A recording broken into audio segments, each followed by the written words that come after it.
back to me. Welcome, everyone. Oh my gosh, you know what? Firstly, let's say thank you to you for investing your evening. It's going to be smashing, I can promise you that now, but I do want to say thank you for showing up. My name is Sonia Barlow and I will be your host for today. A little bit about me, I'm an entrepreneur, author and presenter, and I am obsessed with technology. So when LTX Studio and Livestream came my way, I was like, do you really have something special to offer? And trust me, they do, because I played around with it all weekend, and now I think I'm a storyteller. You will also find out what that product's doing and what you can do with it at the end, so please stay tuned. We're here to celebrate groundbreaking innovation and evolution, and the next chapter of creative storytelling with LTX Studio. We have inspiring lineup of speakers who selfishly I host stages so I can also meet and learn from them. So I know that you are going to love what they have to say, and we are going to hear from the Livestream team about the good, the bad, and the brilliant when it came to making the LTX Studio. I also want us to remember that it's not just us in the room, even though the room is packed, so thank you. We also have people joining online, so welcome and thank you also for investing your time wherever you are in the world. And thank you, Lauren, because I can see you in New York or Australia, I can't remember where you are, but you have been a great help during this time. What makes this evening even more special is that this is the first time we're going to be talking about this in London. So you really are here for the launch. So if you're taking pictures, videos, remember to tag, like, share, and really introduce LTX Studio into the world. So before we start talking to the team and talking to the panelists, I want us to watch this teaser video that the team have produced for you so that we can really introduce LTX Studio to London. So thank you. 3, 2, 1, action! LTX Studio understands what I do, and being able to use it, I get to be a better filmmaker. And cut!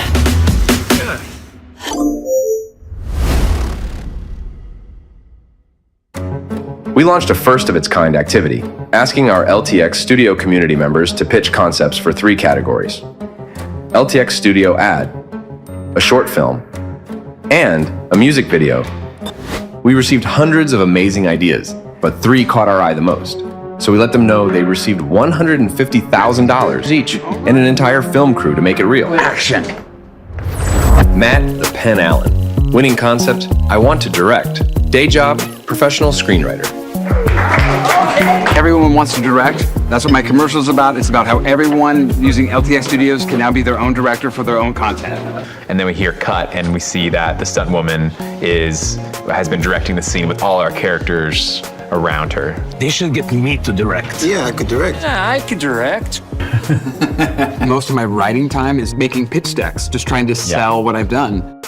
And like this tool makes it so easy to show your vision. You spend like a week on making a pitch deck, right? It's just very time consuming. And with LTX Studio, this process is entirely different. It now takes just a few hours producing a more accurate result. Let's take a look at the storyboard inside the LTX platform. One of the things that I really appreciate about this product is all the different ways you can start a project. So for features, a lot of times I'll just drag and drop an entire feature script into this program and have it start doing the storyboarding process. 3, 2, 1, action! Virginia the Mindbender Goodwin. Short film winning concept, Winged. Day job, neuropsychologist. We're making a film about a group of doctors trying to figure out what to do with a flying head. Your story is unbelievable, it's amazing. Well, it's actually a dream that I had when I was 13. One facet of LTX Studios that I'm really excited about is style reference. The AI automatically understands your style. It'll re-render the entire concept for you if you want it to. Wow, look at that. Oh my God. Isn't that good? My job is about communication, communicating to the actors, to the crew, communicating my vision to distributors and studios. Being able to use LTX for that process, there's no guesswork. It just frees you up to really take your vision to the next level. Manny the Visionary Walker, music video winning concept, Shadow of the Moon, day job, filmmaker, and AI alchemist. My story is essentially about men's quest for meaning in the universe. We're going to see two astronauts traveling the universe together. Exploration is essentially what humans have been doing their entire existence. It's a journey, it's a spiritual journey, because more like a metaphorical kind of a journey. Time is extremely valuable in our industry. LTX Studio generates 4 motion previews in real time, while its competitors take over a minute to render a single video. This really speeds up the process and streamlines your creative workflow. And what's even more amazing is creating these kind of visuals in a 3D software would take you days. Now we're generating them in LTX in a few seconds in 4K resolution. We're storytellers, and I think Lightrix gives us really the tools to, to experiment with our ability to tell a better story. Yeah, that's a wrap.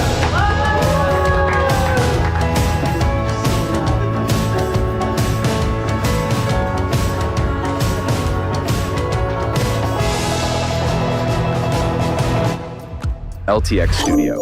Join the waitlist now. Access is being granted daily.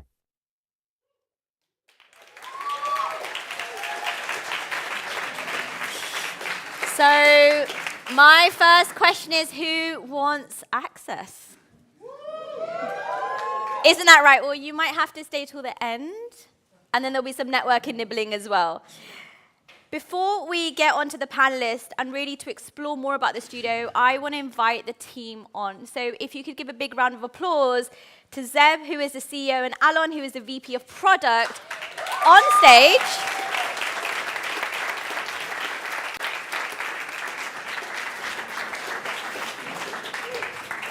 Wow, you just jumped right in, right? So before we begin, I'd love to know a little bit more about you. So, Alon, who are you and what do you do at Lightrix? Big question, I understand it's worldly, but you've got 27 minutes. Is it working, by the way? Yeah. Is it working? Yeah, absolutely. Who am I? I'm a father. Congrats. The cutest boy. And in Lightrix, I'm the VP product for LTX Studio. I'm a former VFX artist, so I'm used to work on the more creative side of things, and then I moved on to study computer science and engineering. So I'm kind of combining both. And here at Lightrix and LTX Studio, I'm just taking it to the next level. I think I combine both of my passions, so that's me. Well, thank you for being here. And Zeb, what about yourself? What is your history, and how are you related to Lightrix? Okay, so that I need to think about, what's my relationship to Lightrix? Prior to Lightrix, I spent a lot of time in academia. My PhD was somewhere on the border between computer graphics and image processing, and I spent some time in the industry working in the research department of Microsoft and Adobe, so I kind of know the professional tool-making business kind of from that perspective as well. And I started to polish pixels, I guess, since I was 9 years old. That was the first time that I wrote a basic program that created a circle on the screen. And frankly, that was the most exciting project so far, and LTX Studio is the first one that was that. Well, thank you for sharing. So for many of us, before I jump into your questions, I'd love to know who's in the room with us. So can you put your hand up if you're a storyteller? If you're a creator? If you are a business person, as in you own your own business? If you work in corporate? If you were told to come here because someone got your ticket or you know one of the team members? Everyone in the back, thank you for your honesty. The reason I ask that question is because we like to humanize the experience, but also it's really important for the team to know who they're addressing and who they're talking to. So Zeb, my first question is to you. Who are Lightrix and what is your history?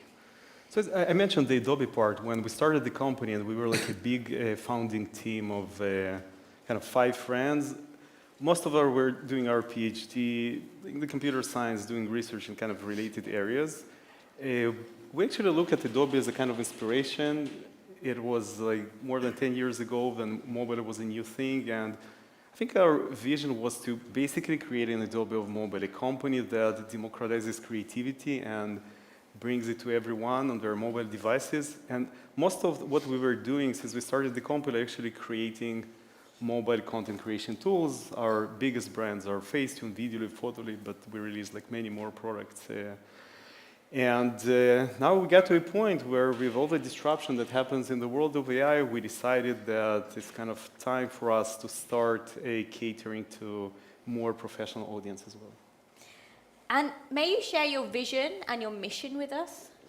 Yeah, so like, as I mentioned, the way we kind of think about democratizing creativity is trying to get to a point where you can bridge the gap between imagination and creation, right? Like a lot of us sometimes are seeing some kind of vision in our head into this or that degree of kind of fidelity, and sometimes we have a hard time to express this vision because it can be technically hard and challenging. It may require significant budgets that we not necessarily have an access to. And our mission is to bridge this gap. We want to make sure that if you have a compelling vision, a compelling story to tell, you want to bring the tools to do just that. And so, based on your commercial, I could be a director. That's what you were telling me. I can add that to my book. And the multi-hyphens that I have. Yes, you can, Sonia. Thank you. That's what I was hoping for. Yes, we all can, actually. How does LTX Studio fit with that larger vision and strategy? And I also ask that because you're a visionary yourself, right? You co-founded the business, you're the CEO, you clearly love polishing pixels. That I do. So what does that mean in practicality? So it's like the genesis of LTX Studio, I would say, started somewhere like 2.5, like roughly years ago. I don't know, guys, if you remember like this, I think like pivotal moment in time where somewhere, I think around like summer of 2022, a Gen AI architecture got to a maturity that I think stunned most of us, right? Like we acquired a company based in Chicago where the founder was part of the Y Combinator, like one of the big startup accelerators in the world, and he knows Sam Altman from OpenAI from there, and he messaged us, listen guys, like you need to get access to like this new thing, like it's called like DALL-E, like it's like really something special, you have to see it, and OpenAI guys sent an access to our CTO, Yaron, and typically Yaron is very kind of disciplined guy, never talks during management meetings, but then during this meeting, he's listen, like you have to see it, you have to see it. So we went outside, like a bunch of people, including Daniel, our chief product officer, a bunch of our guys, we were like sitting outside in our company's restaurant, we started to play with it, and I think all of us were just like stunned. Like a lot of people inside Lightrix, inside other companies were playing with Gen AI system before it, but the best they could create were like avocado chairs, right? And it was like really cool technically, but it was where it stopped. And like with DALL-E and then with what Stability guys released, it was clear that it's like really a pivotal moment that the entire paradigm of how we think about content creation is about to change. And what we did initially, we started to add a lot of AI features into our existing products, into Photolib, Videolib, Facetune, etc. But at some point, we realized that obviously there is something bigger on the table. You can start thinking about products that are going to be built from ground up with AI.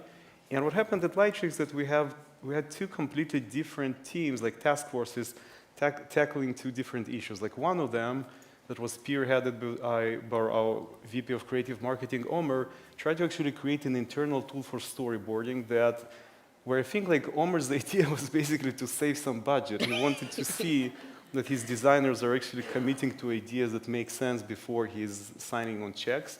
So I think that's how it started. But when he kind of presented this idea to me, it was like this kind of vision of the forest and the haunted house and the man that was kind of lost there. Like, to me, it was like this wow moment. I couldn't believe that this tool like so easy to create such things. Another task force was tackling a very different problem. They tried to see if we could merge ideas from kind of a classical graphical 3D pipeline to what happens like with diffusion models, right? Like that power all these like pixels that you're going to see on the screen here, because some things are like still extremely challenging for AI, right? For example, when you're wanting to create like some kind of video and you want to precisely control the camera, this thing is still extremely hard. And for classical 3D pipeline, to position a camera, to move it in space, that's like the basic of every 3D software, like Blender or Maya. So the idea was to test if we can kind of merge two of this paradigm together and kind of to give more control. So these guys also were able to show very compelling results. And over time, we realized, wait a second, these are not two different ideas. There's like something completely new on the table, this idea that you can start with the high-level concept, help AI to kind of flesh out this idea into a script and then to scenes and shots, and then you can kind of generate the video, etc. So that was the genesis of LTX Studio, kind of two completely different ideas at some point. I love that, but you know what it is? I think you're taking Alon's part. And I think we have to bring him into this conversation because he's sitting there being like, that's what I wanted to get involved with. So Alon, it says that you have one platform that can do it all. Right. Let's unpack that tagline. Can it really do it all? You tell me, Sonia. You got access last week, no? Well, I now think that I'm a director. I'm creating my stories in the background. I think it is. I mean, of course, it's going to be a long journey for LTX Studio. It's just the beginning. But yeah, we are tackling all the different components that it takes to make a video, from image making to video generation to sound and to the full editing at the end. I guess we're going to walk through over the different features that we provide, and then it's going to be clearer. Absolutely. And for everyone in the audience, I appreciate that some of us are completely technical, so we understand words like diffusion and product polishing and just rendering. Others are newbies into this world. We want to be creative, but we maybe don't know how. We have big ideas, and we really want to be that, user that you're building for, that person who, to your point, has the imagination, but maybe doesn't have the execution. So Alon, how do you approach the tech from the product role perspective? Yeah. It is challenging, and like this new underlying tech has completely changed over the past 2 years. I think like on one hand, we as a product team, we need to be extremely agile and move extremely fast. The technology, like the pace of advancement is it's unbelievable.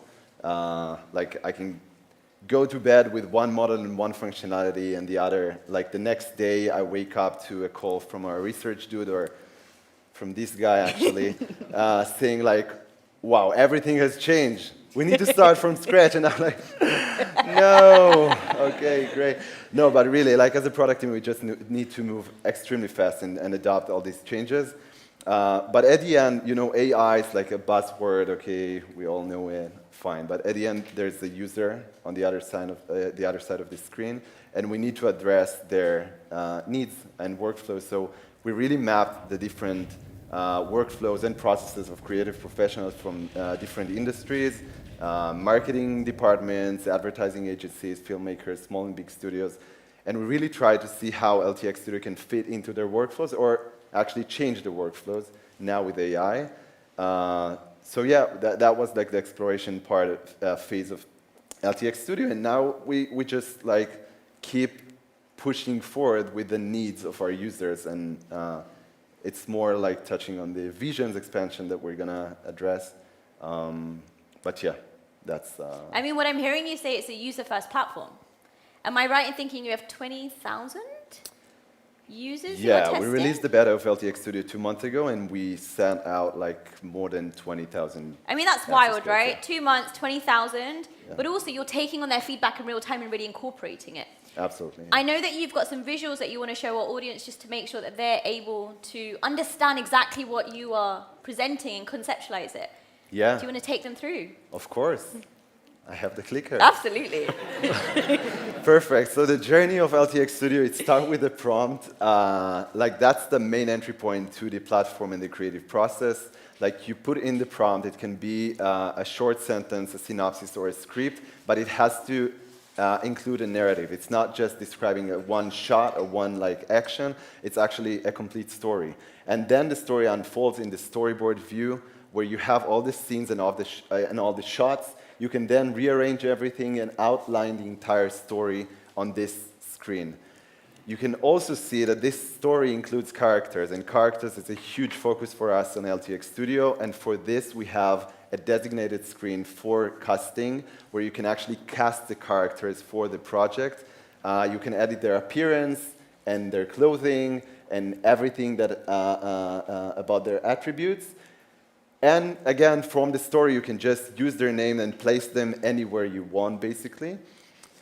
But for us, it's not just about like creating the frames. It's also about the flexibility of not committing to one specific like decision that you have to make in advance.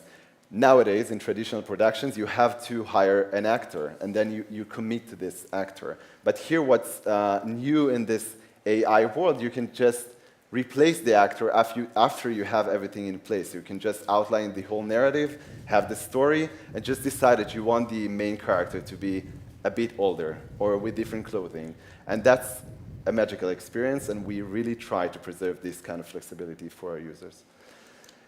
The same level and type of flexibility, it also happens on the scene level, where you have the scene parameters that you can set the location, the weather, the lighting for each scene.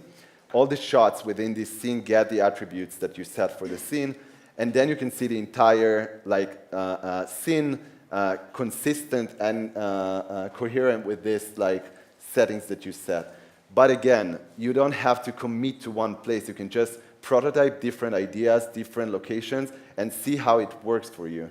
And that's like a very powerful capability in pre-production and earlier stages of the project. Another key element in storytelling is deciding on the visual aesthetic and the technique that you're gonna use for your film or your project.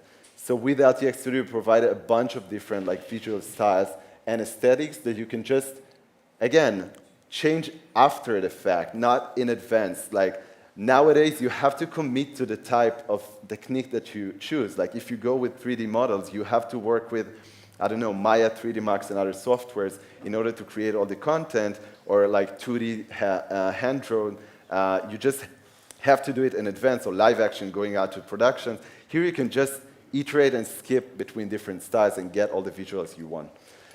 So we discussed story-level editing and scene-level editing, but huge focus for us at LTX Studio is the shot-level editing. We want to make sure, like, the creative person who's working with the platform, they have a very specific vision in mind. We learned that on the exploration phase of what we did. So we know that we have to provide this kind of flexibility of making sure that they can actually achieve their visions. So also on frame level editing and motion level editing, we try to provide as much as flexibility and control that we can. And Zev can tell you we have a lot of things coming up. Stay tuned. And at the end, to tell a complete story and to have a complete video, you have to make sure you have a soundtrack in place. Let's get out of here. So Sonia, you mentioned a one-stop shop approach. That's exactly what we're aiming to do here. And again, you have to have the control over the sounds as part of what you're doing, as part of the complete editing. LTX Studio supports narration and sound effects and ambient and background music, and all of it comes together with an auto edit to a complete story that you can just generate and export full video out of LTX Studio. And yeah, that's a one-stop shop experience. So. And I must say that when I was first approached and I was given the access to LTX Studios, I was skeptical, as one would be, especially with AI, Gen AI, and technology. But I went on to created my whole storyboard, and it really did work. The animation, I was able to change her hair, I was able to change her voice, I was able to change what she was wearing, even the scenery around her, and it made me fall in love with the creation process. And with, I think, the amount of information that's going out, we're losing that love of creation. And so I do think, not because I have to say it, but because I truly believe it, that Visions and LTX Studio are truly changing and shifting the way that we storytell, generally. But you've shared a lot of positives, right? And that's important, because that's why we're here. But can you tell us, what are the core challenges in the creative industry that LTX is actually solving? Yeah, so I think Visions is all about solving the core challenges that our users are facing. And as we said earlier, we released more than 20,000 codes to users. So we have users using LTX Studio. And we did a bunch of like user research and studies with the waitlist users that got access, with our Discord community that are watching us right now. So, hey Discord, we love you. And with our design partners, we really try to understand their pain points and how they utilize the LTX Studio. What we figured out is that they actually use it for their creative professional work. And we were extremely excited about that. That's what we wanted to achieve. And not surprisingly, most of them use it for pre-production purposes. So Visions is all about streamlining the pre-production use cases using LTX Studio. And so Visions sounds exciting. It does, it really sounds exciting. What are some other cool things that are coming up? Well, I think actually the cool things that are coming up, we're going to show you like in a bunch of slides. So let's start maybe with LTX Visions, and then I'm going to double click on that. I'm going to tell you a lot about like rendering and stuff. Would you like the clicker? Or would you like Alon to click? Let's go, first let's go over the Visions features, and then Zev will tell you everything about what's next. Let's go for it. Cool. So when we map the different pain points that currently like users have in LTX Studio, we addressed the first and most like the earliest thing that they face in their creative process. And that's actually how they initiate a project. Right now, as we said earlier, we take the input and make a short story out of it. But for professional use cases, it doesn't really help. In most cases, as those users have, or creative professionals, they have something in mind. They know what they want to achieve. I had a talk with a designer that we partnered with. He said, like, the fact that the AI completes my story is actually distracting me from actually working and fueling my own creativity and moving on with my own storyline.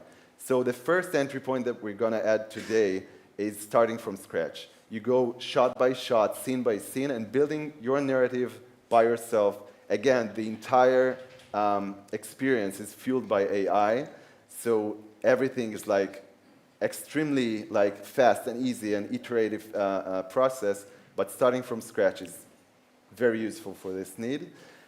The other entry point is for more mature phases of the project where you actually have a script or a concept that you know what you want to achieve. It's a detailed one, and you just need something, LTX Studio, to visualize it for you. Okay, that makes the whole process much, much faster and easier. So the second entry point is like visualizing a concept.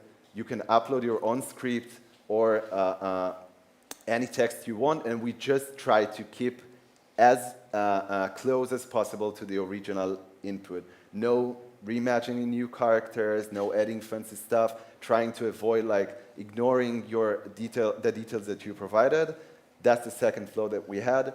So now we have 3 new entry points to initiate a project in LTX Studio. The second feature that we had today is style reference. We discussed a lot with filmmakers about the need of like applying a very specific look and feel for their projects. We know, we just had a discussion outside with the panelists that are gonna come up soon about the AI look. Now, there is kind of an AI look that you wanna get rid of. It's kind of a stock photography look, the same thing, but with AI. So I think this feature really helps with it. You can just pick any visual language you want and build a visual language for the project that you are working on. So for pitching, for example, you have to sell this visual language as part of the pitch, and being able to just upload any style reference and capture the color schemes, the technique that is used in this reference, it's very useful for these use cases. And if we're talking about pitching, so we added a new feature called Export to Pitch Deck. We realized, like, we analyzed the usage data of our users right now, and we saw that a lot of users actually retain to the platform just to download not even the complete video that is exported out of LTX, but all the resources and assets that they generate along the way. So it can be images and sounds and short clips. They use these things to actually sell their idea and project. So we wanted them to have a very easy way to download everything at once. And in this pitch deck, you have a very clean representation of the storyboard, a mood board with different assets not from the project, but that really helps to convey the idea of the story that you're working on. So that's about pitch deck. And the last feature that we're going to introduce today is the upscale feature. Now, it goes both ways. It's also for pre-production, but also for, like, it's taking us further into the production-ready world. But here for pre-production, we just want to make sure that our users nail each pitch they have. And if they need to show and present their video on a big screen, we want every pixel to be like as sharp as possible. So that's the upscale feature. We're starting with full HD and moving on to 4K and fixing some more things that are happening like on the first generation. I think actually Zeev has some things on this front as well. Yeah, so guys, listen, like the upscaling part is tricky because I think part of the premise of LTX Studio is that we want to give you a like really low latency experience, right? That you kind of type something and immediately see it. And we already like introduced a bunch of things. You don't need like to wait a lot until video generates, right? So typically when you're going into shot editor, it's going to create like in under 5 seconds, like 4 different previews of how the video can evolve from a single frame. But like the initial video you're going to get are going to be kind of relatively low res, and then the kind of enhancing upscaling process is going to happen. In terms of kind of visual fidelity, we have some really kind of crazy thing we're going to show over time. The thing is, it is kind of expensive in terms of GPU power and takes a lot of time, right? So at the moment, we're kind of limiting ourselves to the fact that, okay, if you need to kind of now render a, let's say 5-6 seconds video at kind of high resolution, you want it to be like 2 minutes maximum.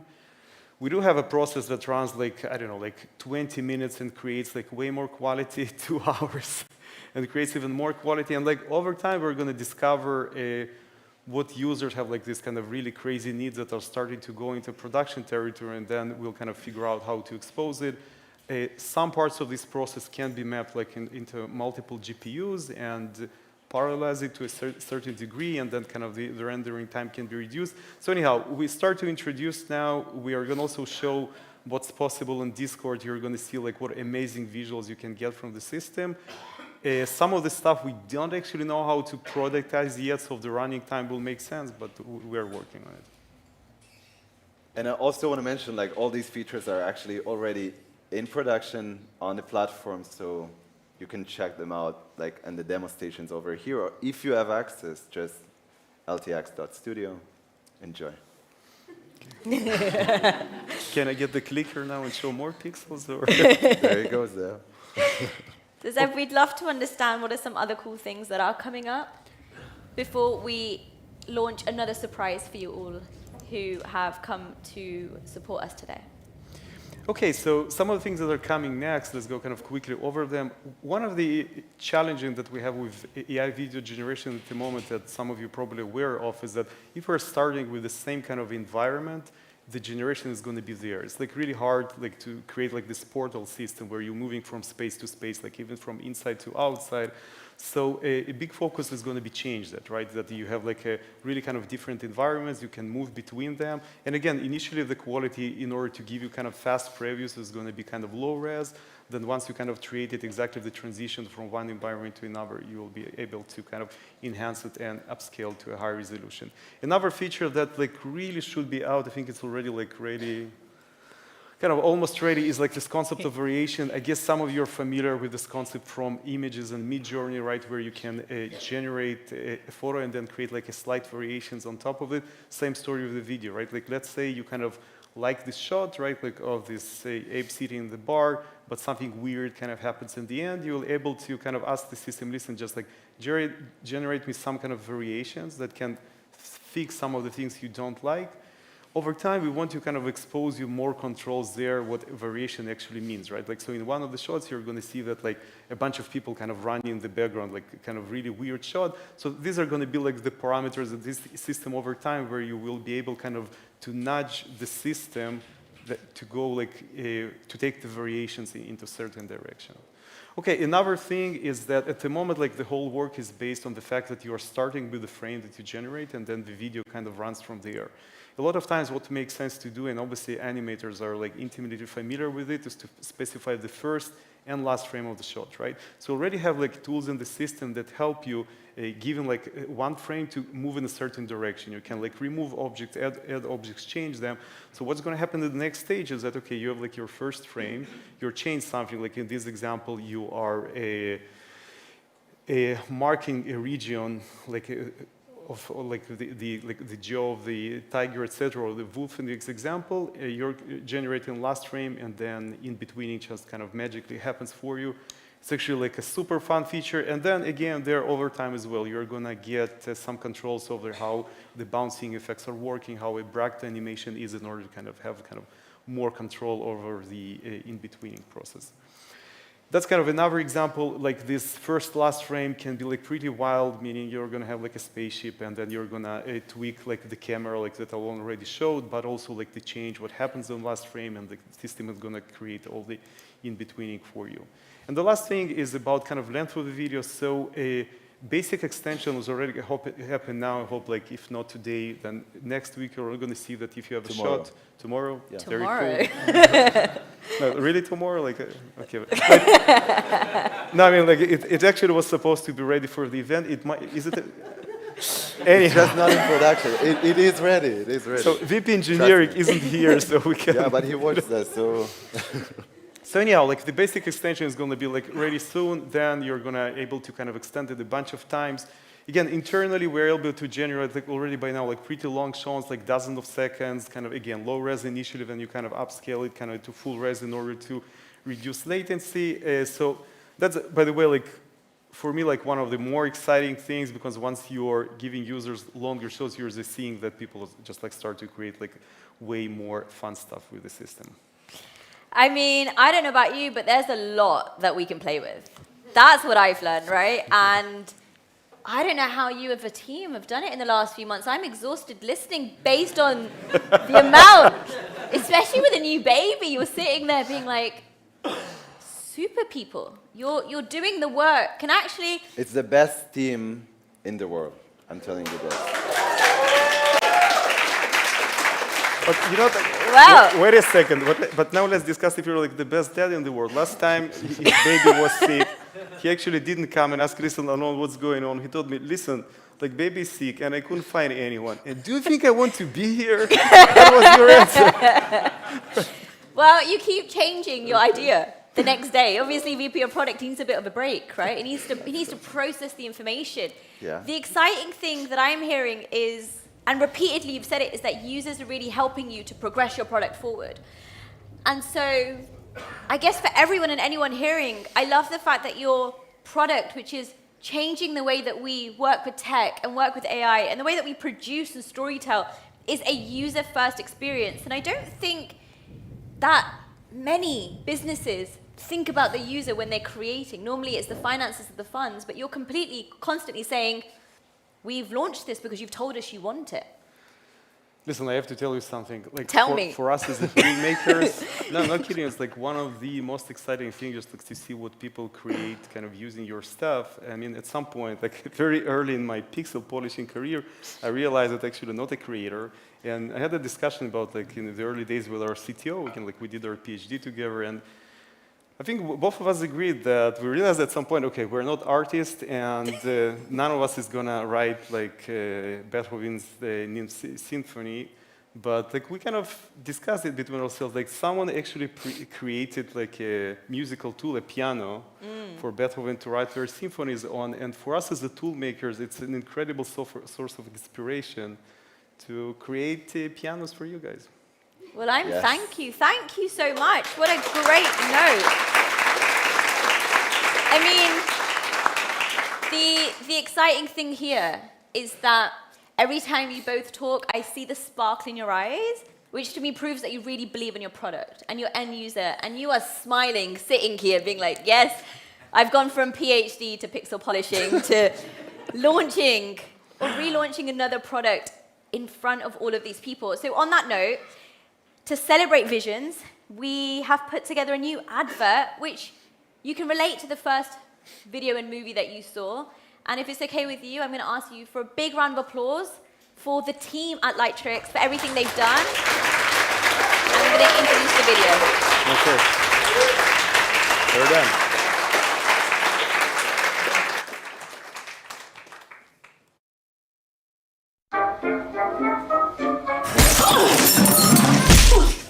And cut! Not my vision. Honestly, I'd rather direct.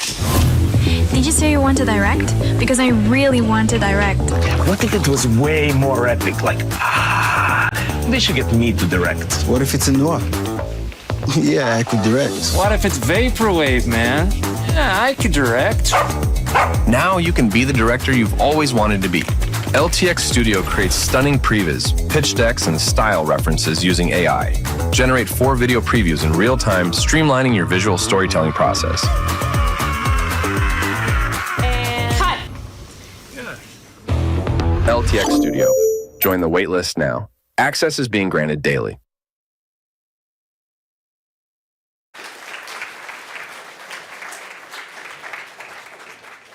Hosting duties also means you move chairs. So give me 2 seconds. What a wonderful celebration of change, of creativity, and of community. That's what I constantly am hearing, is the community are transforming the change, and we're all going to become creatives at the end of it. And so on that note, we've heard from the people who are building the products. We've heard from the team. I want to hear from the creatives who are using tools like LTX Studios to unlock their creativity. And on that note, I would love it if you can give a big round of applause to our panelists who are going to come and join us, and then we're going to jump into a fireside chat, asking them all the questions that you've actually asked us, especially our friends on Discord, before we start wrapping up for Network and Nibbling. So thank you.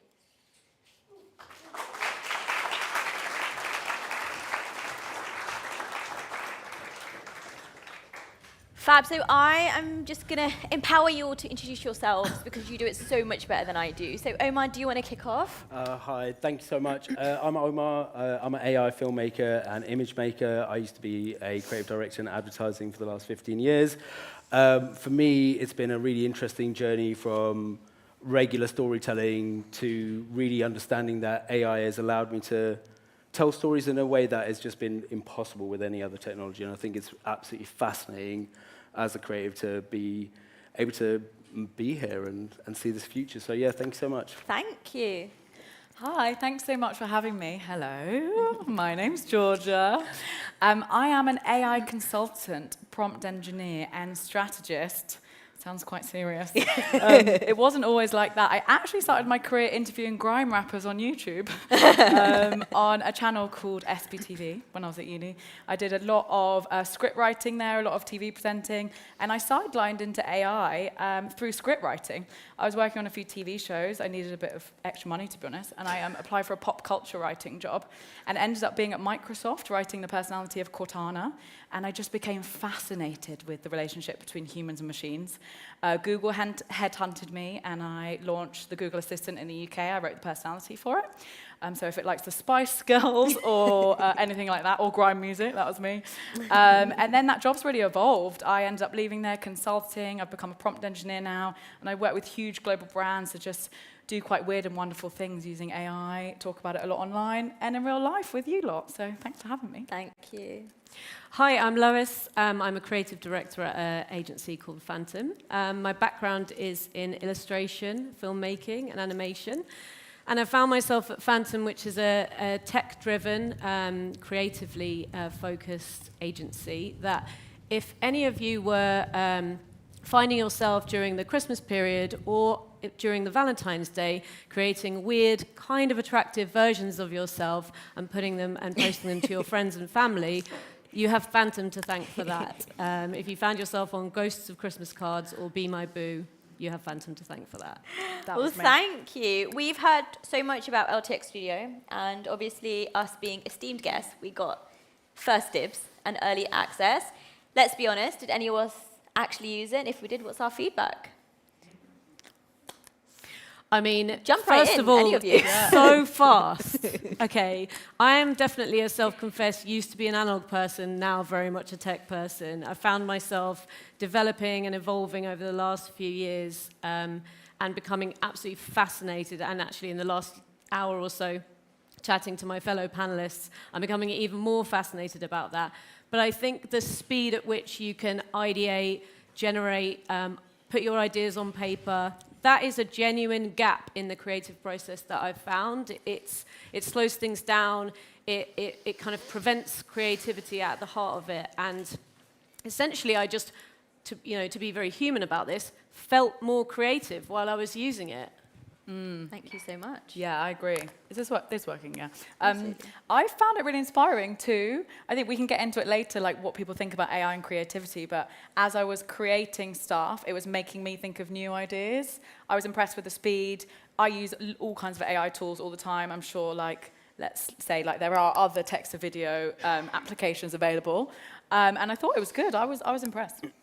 And Omar, what about yourself? For me, I think it's really, it feels like the missing link, right? So as like someone who's like, I am in the weeds with the wires inside Comfy UI or Mac 1111, and it's fantastic, but I'm basically like code illiterate, so to like have a thing that can basically allow me to go, I have an idea, I want to make it, that's the dream of every creative, to like bridge that gap between ideation and creation, and this has allowed me to do that. And in playing with it, it's also really allowed me to speed up the process of like what I want to make. And what's been really interesting, all public domain, by the way, I was like, oh, I wonder if I could make my own versions of some of these public domain like stories that are lying around. So if anyone wants to see a particular version of Winnie the Pooh, do come and see me. But like, it's absolutely amazing to go, you can take an idea and then just make it. And that for any creative is like the ultimate. So yeah, it's been amazing. What I love, sorry to interrupt what we said please, before, that's why we're here. was the face swap. I don't know if you lot used it. I think, at our heart as humans, we are all kind of narcissists. I think you guys proved that with your Christmas campaign, and we love creating versions of ourselves. And I loved putting my faces and my mates' faces on it, and then creating videos. It felt like I was creating memes there and then. So I can see how it's going to change the game. Yeah. If anybody wants tools to create memes, that's the first step into a lot of these tools, right? Is like, how do you have fun with it?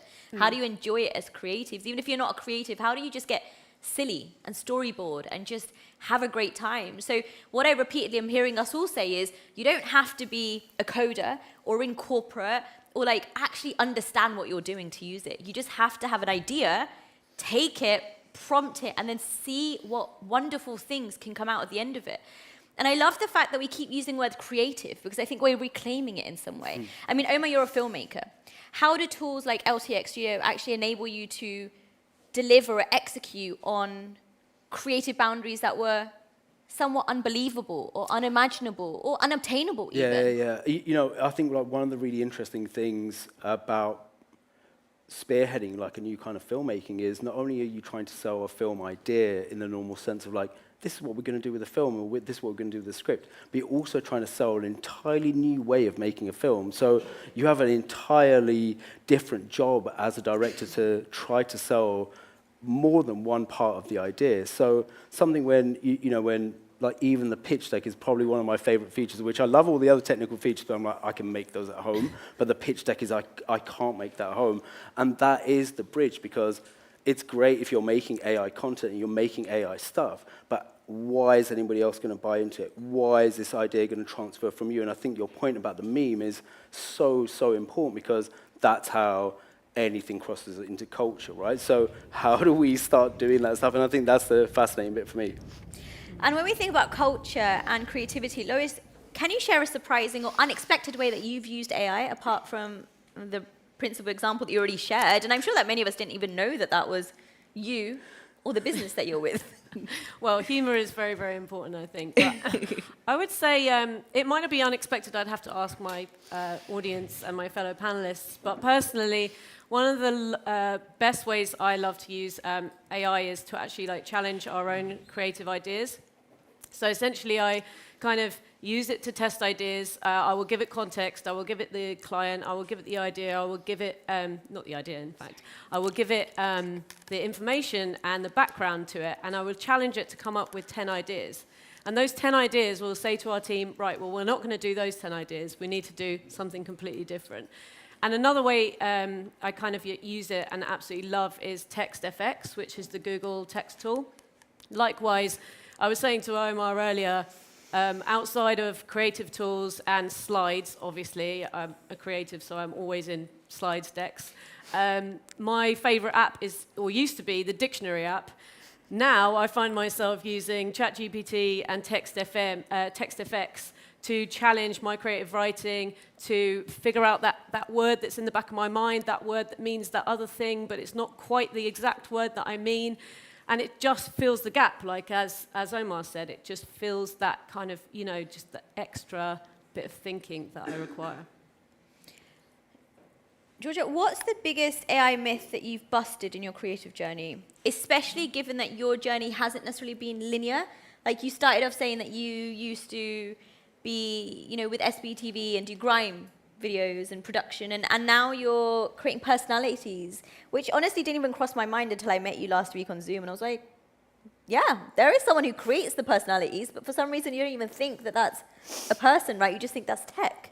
Yeah, I do a bit of personality now, but I kind of do prompt engineering and consultancy and help other people to create crazy characters like the ones that we've seen and more and beyond, and use the tools and how do you break it down. But if you're talking about myths, I suppose the first one was that like AI was boring or something. When I started at Microsoft in 2016, so I've been in AI for a long time, it was like my dirty little secret almost. I was on the radio, I was on with Beats One on the radio, and then I was like doing very simple coding for Microsoft, and I didn't want to tell anyone.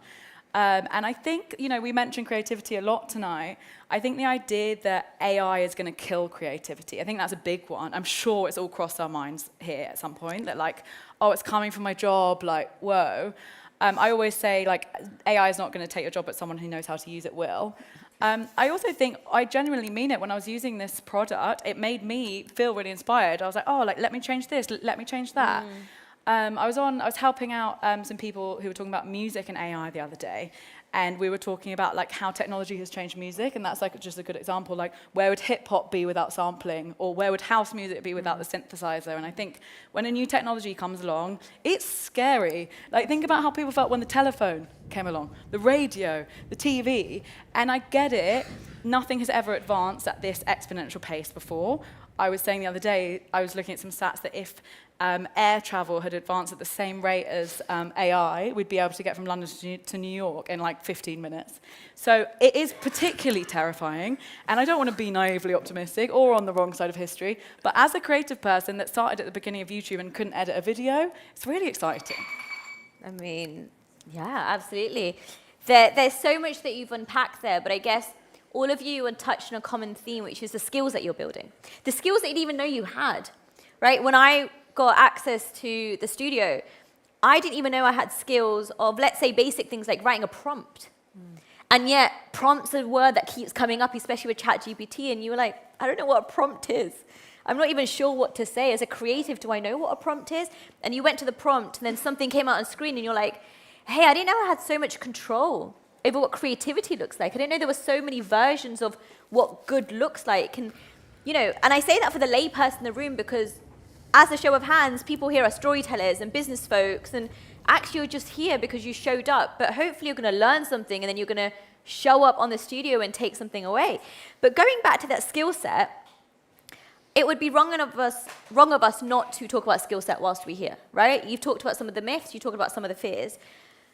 What is the skill set for the next generation of successful creatives? And what are the barriers being broken down with a tech like LTX Studio? And Omar, maybe I'll come to you, if that's okay first, and then come to the ladies here. Sure. I mean, I think like some of the things that are, the barriers that are going to be removed are the things that basically just allow the idea to transfer from. I think one of the really interesting things as a creative has been like when you come up with an idea, you basically have to like then try to convince rooms full of people before you can then see it into reality. And I think if you're creative, you know my pain as well. Like, you know, how many ideas have like died on the cutting room floor? How many ideas have died in presentations and stuff? Whereas now with tools like AI tools and especially LTX, like you can make things and see things as a creative before any other part of the process. So I think like that is probably the most important bit for me, that really, when you think about like what things are people going to have to learn and what things are people going to have to do, I think it's going to have to be like way more focused on creativity, because creativity is the thing that the machine can't do. We still need to input that into a machine, just like numbers into a calculator almost. Yeah. And before I go to our other panelists, and I'd love for you to even think about the question, how does one learn creativity? Because I guess, especially growing up in the English schooling system, for many of us who kind of went through that process, you were either maths or you were creative. You weren't really allowed to be both, you know what I mean? As if there was kind of two different sections going on. And so you talk about the fact that we're learning creativity, but give me the simplest scene. Yeah, honestly, like the two things that you need, like legit, like honestly, like don't pay a consultant, like just listen to these two words, is playfulness and curiosity. Like curiosity to like keep going, oh, I wonder how far this string will go if I keep pulling it. And that's the reason why I'm here. Like I'm literally sat here because I was like, oh, I wonder how far this AI string will go. And the other thing is absolute playfulness. There is no such thing as being wrong. And I mean, there was before when it was on someone else's like dime, but like because AI doesn't allow you to like, you can fail faster than ever before. And if you want to fail, fantastic, but it's about being playful enough to like go, oh, I'll just keep continuing. And there's no wrong thing about it. So I think that is the real, like those two things unlock creativity. Thank you. And Lois, what do you think to all the discussion we're having? I guess one is about the skills, and two is the barriers, but three is how do you even unlock that creativity? And I guess I'd love to hear action points. You know, what's the one thing that everyone can take away when they want to go and unlock their creativity? Yeah, well, I think definitely for the next generation. I mean, first of all, I mean they've got it pretty good. I think, to be honest, a lot of those barriers are being broken down, and that's amazing. Like one of the things that's so incredible about a software like this and the other softwares that Lightrix has made is like it is democratizing filmmaking. Like it is making, you know, sort of everyday folk, whether or not they've been to film school or animation school or art school or any sort of traditional creative routes into the industry, they can have creativity at their fingertips. They can learn it as they go. You know, we are all, you know, creativity is not made in a vacuum. Like art imitates life, and everybody has the capacity to be creative, and everybody has the capacity to tell a story. You just have to have access to the tools to do that. And in a software like LTX, where you can, you know, write, see, prototype, change, edit, change the shots, you can learn literally filmmaking in the tool itself. You know, everybody watches films, everybody watches TV, everybody plays games. Well, not everybody, but maybe everybody does. Everyone should. People are familiar with what they see. They have that in their minds. They understand it. They intrinsically understand it. And it's just a case of having access to the tools to learn that and to be able to realize your stories as well. And so that, I think, would be my main answer. Absolutely. I think in terms of cultivating creativity, first of all, I'd say all humans are creative, even the most pixel polishing of us. We all need each other. You know, music is essentially math at its core. And I don't want to go too woo-woo and off-piece, but like I'm just such a big fan of thinking about how creativity comes into like your personal world. And I love that book, The Artist's Way. I don't know how many of you. And I like run courses with my friends where we work through it. And I think fundamentally it just comes down to playing, doing something for fun. Like if we've worked in the creative industry, sometimes it becomes laborious, and then you take a step away and you're like, wow, this is actually really fun. So like doing something that you're not gonna have to get paid for, like learning Drake songs on the keyboard terribly, which is like what I do. Something silly that has nothing to do with like what you're actually doing. In terms of skill set for the future, I think, you know, we're all rapidly learning as fast as possible how to become prompt engineers, aren't we? Mm-hmm. And it's interesting that you said that you were on LTX and using ChatGPT or Claude or whatever you use as a thesaurus, because we're all having to learn how to be very direct about what it is we want. As British person, it's very hard to ask for what you want directly. Let's be real. You don't say please and thank you to ChatGPT. Yeah, like, please, can you do this for me? Thank you so much. I'm sorry to inconvenience you. If you wouldn't possibly You might get better mind- results if you say that. Treat it with some respect. Yeah, and if you wouldn't possibly mind maybe doing that. And I'm sure at work we've all encountered asking for something without actually asking for it. And my other colleagues not from Britain have been like, how did you just get that person to do what did you? So I think that actually that's a skill. I'm sure we've worked with clients. They don't know what they want. They want something that looks a bit like that. I've had loads of meetings with people that want to do something with AI they don't really know. So I think it comes down to drilling down on what you want, being able to explain it very well, which is where communication, which is essentially a human skill, and using your words properly is going to be really important. So yeah, that would be my answer, I think. Yeah, just being very, very clear, succinct, and being able to be direct in your communication, I suppose, and being able to explain yourself properly. Oh, and that was it. I lost my train of thought. Having an opinion, because AI can't have an opinion on stuff. And so I think as AIs take over, we're seeing it loads, we're talking to machines loads more. Having an opinion on things is going to become the human trait that I think is going to be really valuable. So a couple of things we've picked up, especially with the panel, is definitely keep unlocking your curiosity, whatever that means. And I think you've mentioned to us, even if you go pick up a random hobby, how are you learning those skills? How are you building on top of it? And how are you making yourself bolder and braver and more confident? Don't be afraid to communicate what you're doing, right or wrong. Actually, there's no such thing as right or wrong anymore. It's very much subjective. But go and present to another person what you are creating, what you are showcasing, what's your kind of vision, pun intended, so that we can be in a position where we are supporting the next generation of technology and transformations. But most importantly, go and get your hands dirty, is what I'm hearing you say. If you don't know how to do something, actually, you have LTX Studio, right? And it's not necessarily a plug, even though that's why we're here. It's the fact that they're giving you an opportunity to go and become that creative that you wish you were when you're younger, create your own image, storyboard, and direct, in a space where actually there's a lot of noise and there's not a lot of content. And what we're saying is substance is really key. But one thing that was touched on, and I think is an ongoing theme, not just the power of community and customer, but also critical analysis, right? Really think about what you're creating, why you're creating it, what good looks like, and don't be afraid to analyze your own version of creativity. On that note, I am going to kindly ask you all to give a big round of applause to our panelists.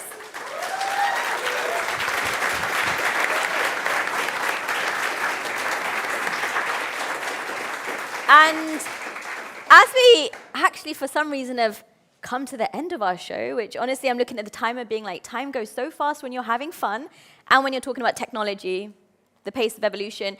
I just want to cover a few things that I've learned. One is that, by all means, Lightrix are changing the way that we're showing up as creatives. But a big part of showing up as a creative is being brave enough to do the work yourself. So that could be going, prompting, learning, listening, and then leveling yourself up, but sharing it with a wider community. A lot of our influences come from and go back into pop culture. So why don't you use your hobbies and your passion projects to actually help you lead that design and make a difference? But most importantly, stay playful.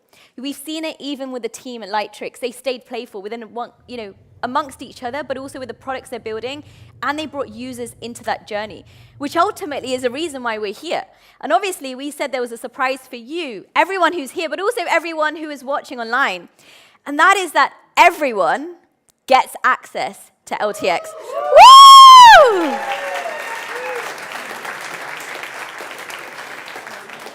Why? Because we want you to be your own creatives. We want you to reclaim that word, but we also want you to be in a position where you can actually help us build the next stage of what we're building by giving back your feedback and saying, this is what's missing and this is what doesn't really work, but this is what we need you to fix because we're the ones who are going to use it at the end of the day.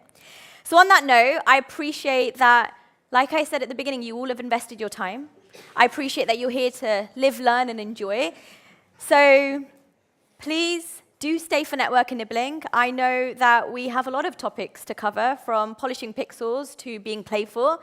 That's kind of the summary in one tagline, right? And I would be very grateful if we can give a big round of applause to everyone who's come on stage, and most importantly, the teams, not just the production team, but also the Lightrix team and the team in the background that weren't able to make it today, who have made this possible. So thank you.